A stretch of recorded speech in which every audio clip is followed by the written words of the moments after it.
South Korean archery athletes may take top prizes at the Olympics, but loyal hobbyists of traditional Korean archery, guk-gung, are teaming up with the government to promote the sport.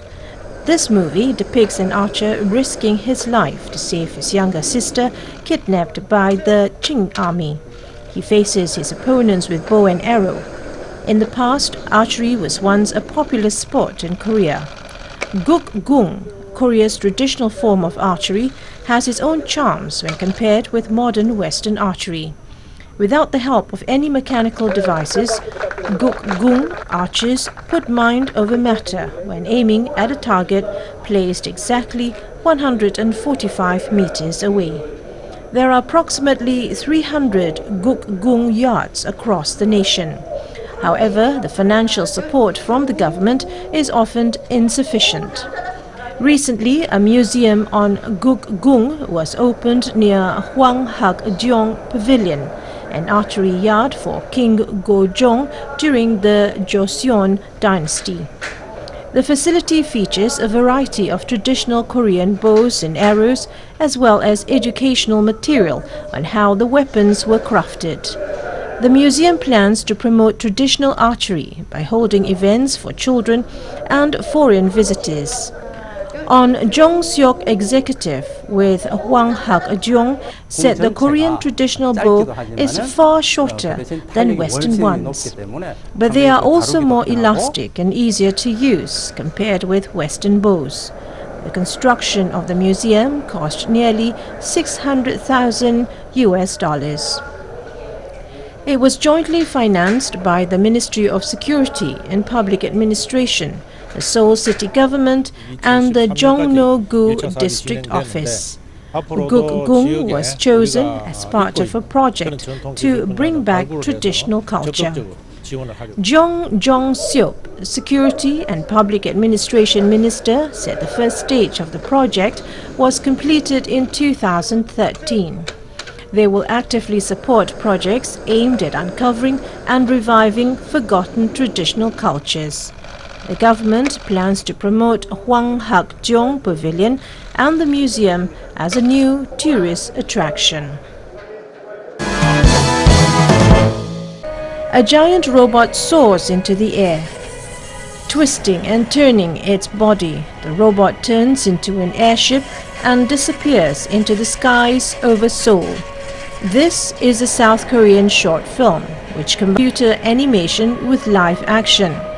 It is the first South Korean film to use computer graphics technology to realistically depict the transformation of a robot.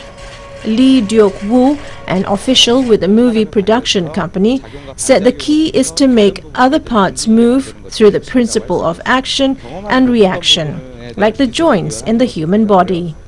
It was most difficult to realize technology that we have never experienced. Korean robot movies have in effect disappeared since the Woo Ro-mei series of the 1990s.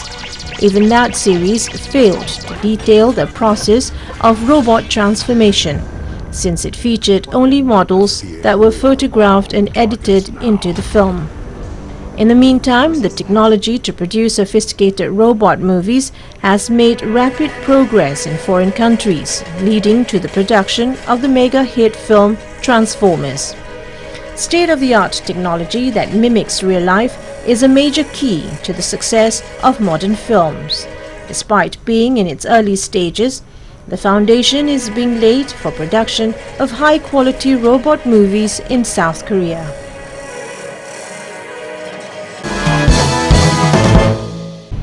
One of Hong Kong's main tourist attractions, Gongping 360, says it is in talks with the government to extend its cable car route. More than 1.83 million people went on the Gongping 360 cable car last year. This is 10% increase compared with the previous year. Around 30% were from the mainland and Macau. Gongping 360 says it plans to extend the current route, which now stretches from Tung Chung to Gongping village.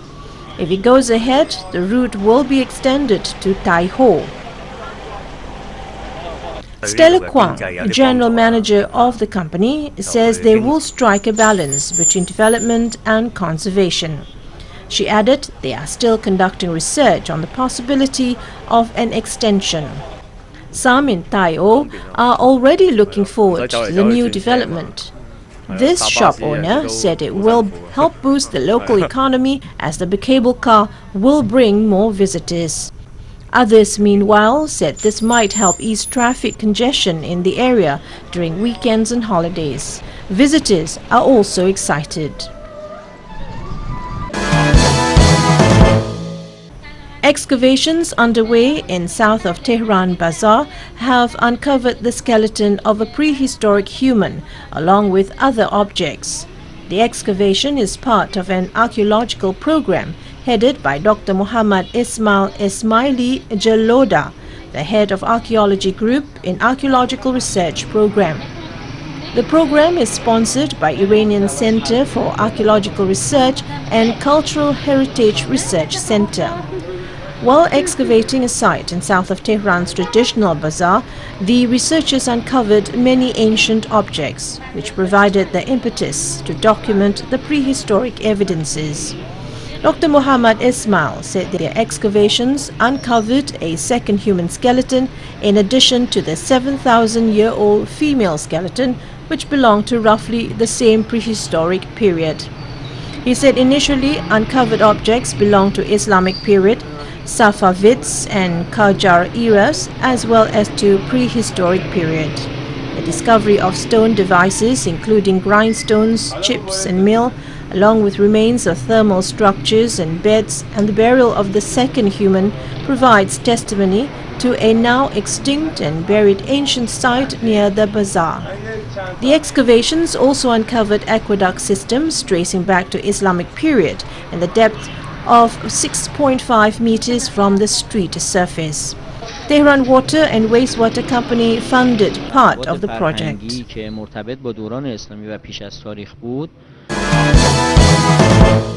Bangladesh set an example to the world by saving around 1 lakh rare species of olive ridley sea turtles over the last 2 years. Bangladesh Directorate of Forests is implementing the Strengthening Regional Cooperation for Wildlife project funded by World Bank to save sea turtles. A number of non-government organizations are working under the Forest Directorate to this effect. The World Bank is also financing similar projects in India, Sri Lanka and Myanmar. Forest workers in Cox's Bazar said that sea turtles came on shore to lay eggs during August to April every year. A turtle lays 50 to 200 eggs every season. Forest workers collect the eggs and bury them under sand. A baby turtle comes out from an egg within 50 to 60 days after being buried under the sand. Baby turtles are then released into the sea just after their birth. Researchers are working at 32 points at the seashore of Cox's Bazar and Kwaikata to save sea turtles. Concerned officials say the project is also playing a great role in enriching fish resources in the sea and securing the profession of the fishermen, along with protecting wildlife such as sea turtles. A China-developed robot has been used in a recent neurosurgery in Beijing. The robot is able to perform the surgical procedure of inserting a long and thin needle into the brain to extract a small piece of tissue for examination under a microscope. In the past, the procedure was done by neurosurgeons, but now the robots can do it with greater accuracy.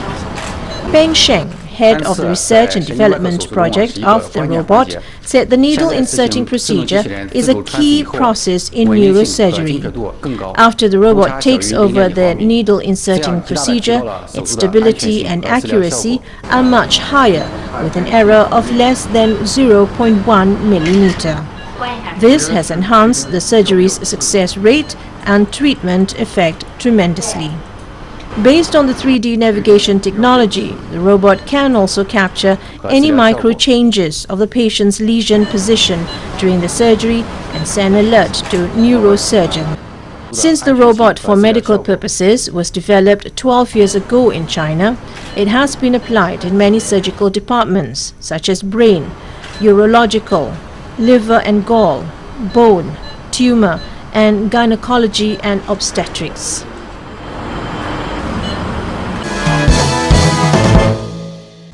The new biofertilizer has been produced using biofilm technology to minimize pesticide and chemical fertilizer usage in cultivations.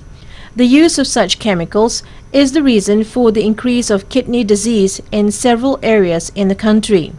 As a result of this, research activities has been carried out to produce organic fertilizer as a solution to this problem.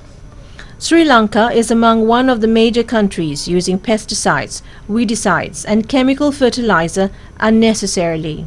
The government is spending over 50 billion rupees annually to import chemical fertilizer. Paddy cultivations and the community life are facing several challenges as a result of soil pollution due to the heavy usage of chemical fertilizer. Under these dangerous circumstances, the need has arisen to direct farmers towards the use of organic fertilizer for their cultivations.